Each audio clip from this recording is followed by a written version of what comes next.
The government agreed to bring to the publication the Public Health Act Bill last month. With me now to discuss the importance of this is Conor Cullen of Alcohol Action Ireland. Conor, how's it going? Good, thanks, Darren. Conor, what is the position of Alcohol Action Ireland on this new bill? Well, we welcome the Public Health Alcohol Bill. It's a package of measures essentially designed to tackle our harmful relationship with alcohol, and it will work by reducing our alcohol consumption and therefore the related harms. So we have very high levels of alcohol consumption in Ireland. In 2014 they increased, so we're now at 11 litres per capita. So that's 11 litres of pure alcohol for every man, woman and young person aged 15 and over in the country. And what we've done here effectively is we've normalised binge drinking and getting drunk. And we've normalised the harm that comes with it. So what the Public Health Alcohol Bill is seeking to do is address those harms. So for example, 3 people die every day in this country due to alcohol related illnesses. It's a factor in half of all suicides. It's a major driver of crime, including public order offences, assaults. It's a huge issue in terms of child welfare and neglect. It's actually a growing issue in terms of our obesity crisis as well. So I suppose the fallout from alcohol and our pattern of drinking and how much we drink is felt across a wide range of areas in society, from health to crime and financially as well, because it costs the state almost $4 billion a year in alcohol related harm, which is a massive amount. So the Public Health Alcohol Bill contains measures that will address alcohol as a population health problem and seek to reduce our overall consumption of alcohol and thereby reduce those many harms, that some of which I just outlined. Yeah. I'll come back to you maybe in a few minutes. We talk about the what's called damage that alcohol does in Ireland, and just talk about how ideal this new bill is, you know. But just ask you a couple of specific questions, and we come back to that in a minute.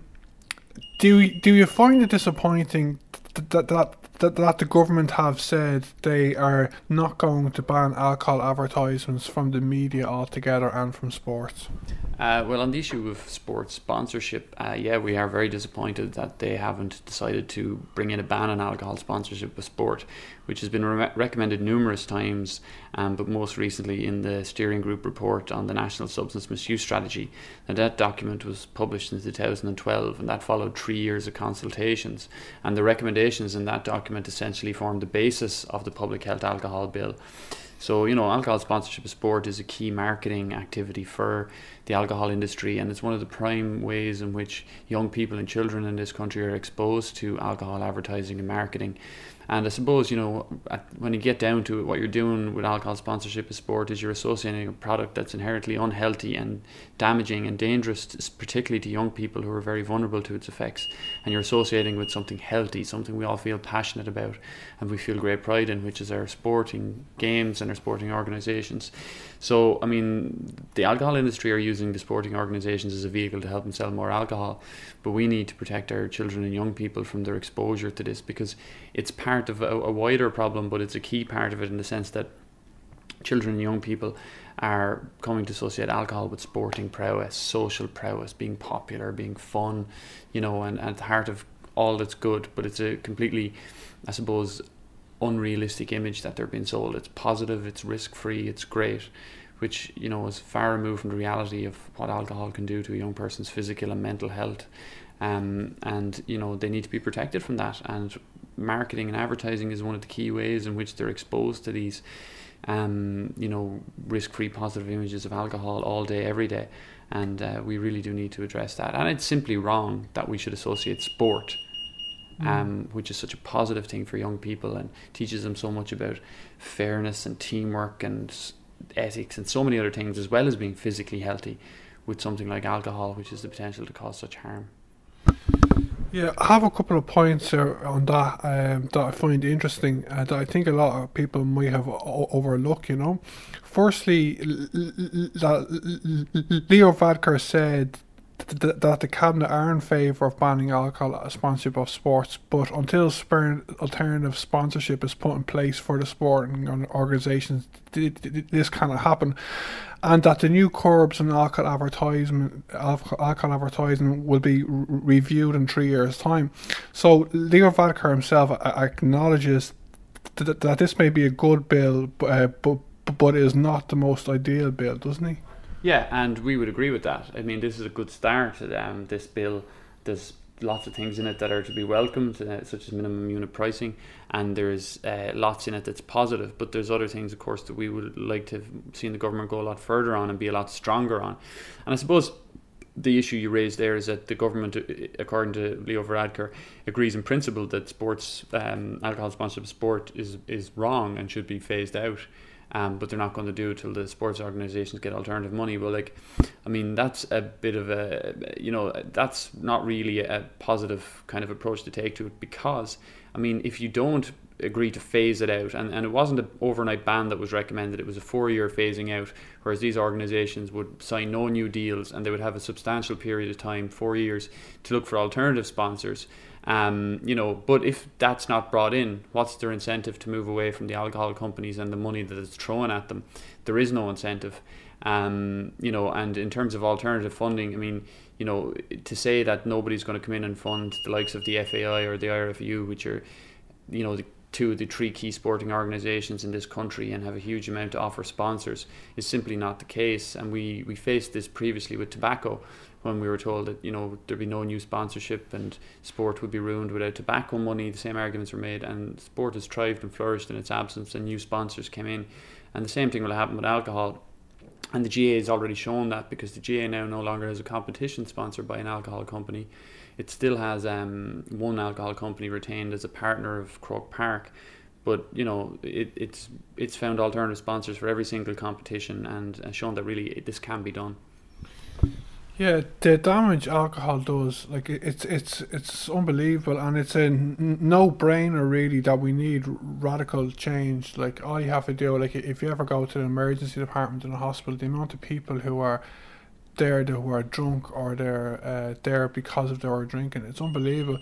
So it's good. I think it's great that the government are moving on this. And as I was saying there, Leo Varadkar said, to quote him, he said, perfection is the enemy of the good on this. I think that's a good way of putting it. And but so hopefully, I think a lot of people will think in 3 years' time that alcohol advertisement on television, I think that's very important, to get it off television, because when I was in college 10 years ago in Cláiste, I did a small study on this, and I looked at some alcohol advertisements on television and analysed them, and they really, it's obvious, but they really use the most sophisticated marketing techniques to appeal to people using sex, power, prestige, everything. And the degree is really important that they should be getting off of television as well.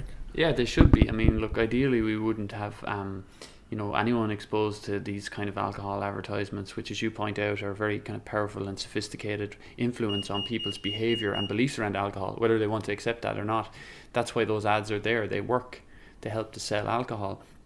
One of the things that they have in France, and that's one of the proposals which is forms the basis for one of the in the public health alcohol bill, what they have there is a thing called the Loi Van, which bans alcohol sponsored sport. But what it also does, it means that alcohol products can only be advertised on the basis of what the product is. So what's in it, how it tastes, and it removes all those things you listed there, the prestige, the power, the social success, the sexual success, and all those things from the equation. So that would be a good first step, to strip those things away from alcohol, and that, I suppose, helps in many ways to demystify it and take away a lot of what is being, a lot of the tools that are currently being used to sell it and market it to people.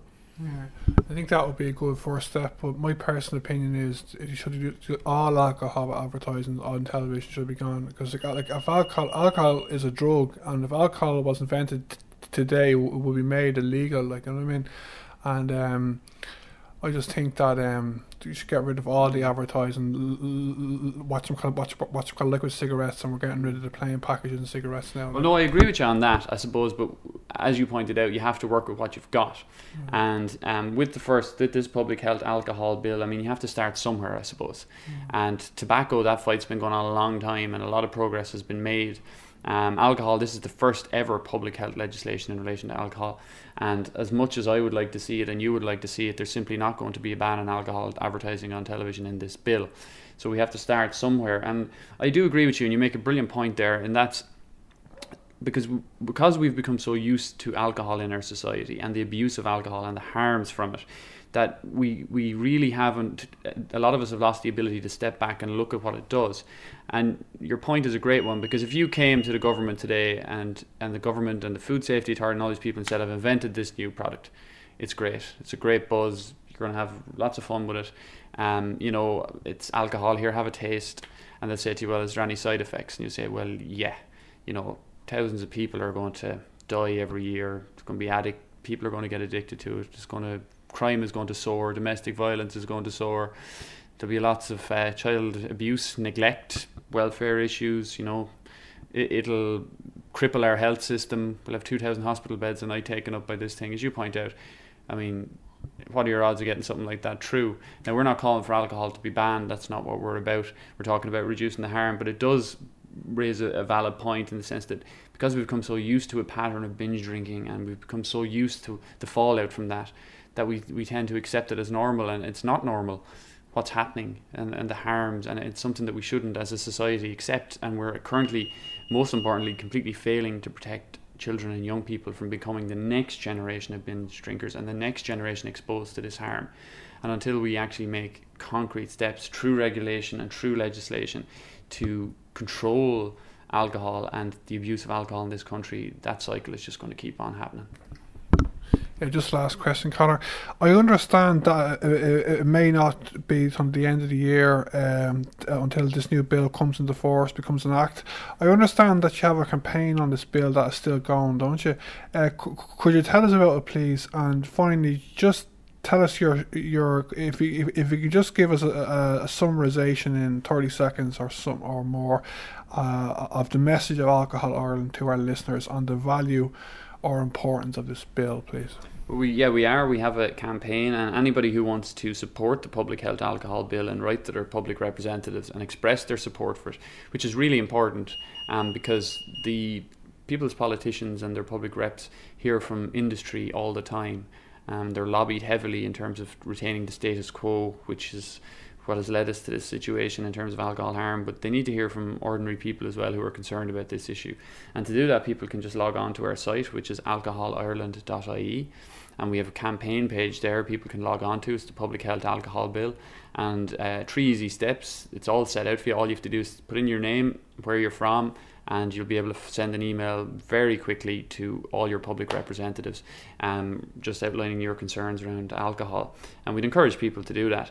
But from our perspective, the importance of this bill is that it's the first ever piece of public health legislation to be put on the table in relation to alcohol, and it's the first step in Ireland as a government, a country and a society saying this is a significant problem.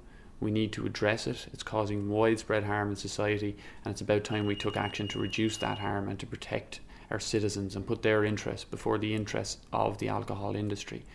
So, and to make a broader point, we're living in a society, not an economy, and we need to protect people's health and welfare, and that's what this is about. That's great, Conor. Thanks very much. If I'm not talking to you in the meantime, I'll definitely talk to you in 2 or 3 years' time, whenever the review of the advertising is getting looked at again. So thanks very much. Great. Thanks, Darren.